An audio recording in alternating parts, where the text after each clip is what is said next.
Depuis 2 ans, l'enseignement privé s'est enrichi d'une nouvelle école à Mantes-la-Jolie. Ce signe du drapeau de notre pays à l'entrée de l'école n'est pas du tout une posture stratégique, mais au contraire, il s'agit à terme de former des citoyens croyants, éclairés, vivants, contributeurs, qui participent également à la construction de notre société. Et notre école est aussi une école républicaine, en ce sens qu'elle fait l'apprentissage des valeurs qui nous sont communes, telles que la liberté, l'égalité, la fraternité. On peut lui rappeler à quoi ça sert. Les parents ont de plus en plus une forte demande pour inscrire leurs enfants dans des établissements privés. Au demeurant, au lycée privé d'enseignement Notre-Dame, qui est un lycée d'enseignement privé catholique, je crois savoir qu'il y a à peu près 10% des effectifs qui doivent être de confession musulmane, ce qui ne pose pas de problème particulier, mais qui montre bien comment les parents souhaitent retenir ce choix de l'enseignement privé. Le choix du nom de l'école, Eva de Vitré, symbolise notre enracinement dans le champ culturel de notre pays.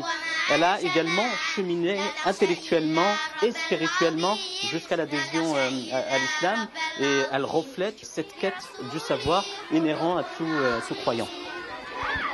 Le matin, à 8h10, ils rentrent en classe. Une fois qu'ils sont rentrés en classe, c'est leur professeur d'éveil spirituel qui les accueille et ils ont 20 minutes avec cette professeure.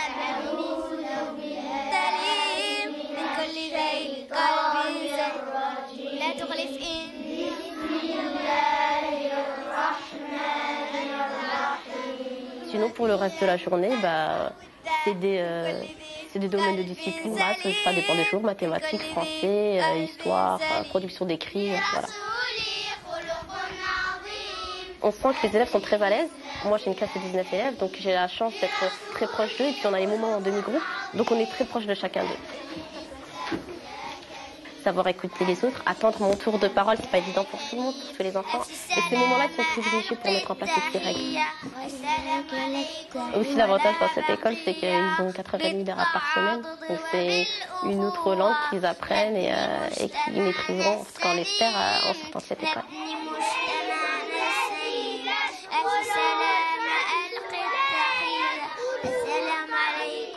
Le pôle pédagogique, c'est un groupe d'enseignants issus de l'éducation nationale qui sont bénévoles, qui accompagnent donc des enseignantes qui, elles, sont diplômées et rémunérées, mais également une orthophoniste et un spécialiste de la langue arabe. Donc le rôle de ce pôle pédagogique, c'est de veiller à l'application des programmes de l'éducation nationale, la bonne imbrication entre les enseignements généraux, l'enseignement de l'arabe et l'éveil spirituel.